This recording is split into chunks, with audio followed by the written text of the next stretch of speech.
बड़ी खबर आ रही है धान को लेकर। धान एमएसपी पर पूर्व कृषि वैज्ञानिक ने बड़े सवाल उठाए हैं। दरअसल हाल ही में खरीफ सीजन के लिए धान के एमएसपी में बढ़ोतरी हुई है, जिसके बाद एक बार फिर से बहस तेज हो गई है। भारतीय कृषि अनुसंधान संस्थान नई दिल्ली के पूर्व प्रधान वैज्ञानिक डॉक्टर वीरेंद्र सिंह लाठर ने इसको लेकर सवाल उठाए हैं। उनका कहना है कि सरकार की मौजूदा धान खरीद और एमएसपी नीति की वजह से देश को हर साल करीब 40,000 करोड़ रुपए तक का नुकसान हो सकता है। दरअसल 13 मई 2026 को केंद्र सरकार ने कृषि लागत और मूल आयोग यानी CACP की सिफारिशों के आधार पर सामान्य धान का एमएसपी 2441 रुपए प्रति क्विंटल घोषित किया। यह पिछले साल के मुकाबले सिर्फ 72 रुपए प्रति क्विंटल ज्यादा है, यानी एमएसपी में लगभग 3% की बढ़ोतरी की गई है।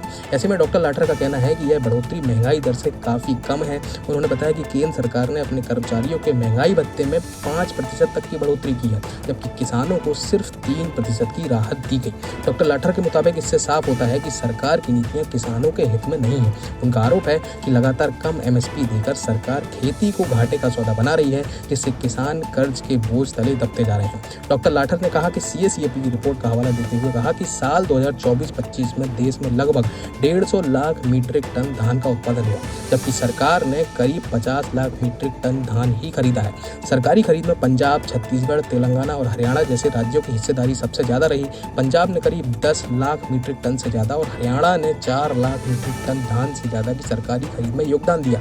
डॉक्टर लाठर ने कहा कि आयोग की रिपोर्ट के अनुसार 2026-27 के लिए धान की कुल औसत यानी C2 लागत 2162 रुपए प्रति क्विंटल बैठती है। स्वामीनाथन आयोग के C2 + 50% फॉर्मूले के हिसाब से धान का एमएसपी करीब 3243 रुपए प्रति क्विंटल होना चाहिए, लेकिन सरकार ने A2 + FL लागत के आधार पर ये एमएसपी तय किया है, जिससे किसानों को प्रति क्विंटल करीब 802 रुपए का नुकसान होता है। उन्होंने दावा किया कि सरकार हर साल करीब 50 लाख मीट्रिक टन धान की खरीद करती है। ऐसे में एमएसपी कम तय करने से किसानों को सालाना 40,000 करोड़ रुपए से ज्यादा का नुकसान होगा। डॉक्टर लाठर का कहना है कि इसका सबसे ज्यादा असर हरियाणा और पंजाब के किसानों पर पड़ेगा, क्योंकि सरकारी धान खरीद में इन राज्यों की सबसे ज्यादा हिस्सेदारी रहती है। तो धान के एमएसपी को लेकर सरकार पर बड़े सवाल उठ रहे हैं। सरकार की धान नीति पर बड़े सवाल उठ रहे हैं। इसको लेकर पूर्व वैज्ञानिक ने ही सरकार पर गंभीर सवाल उठाए हैं।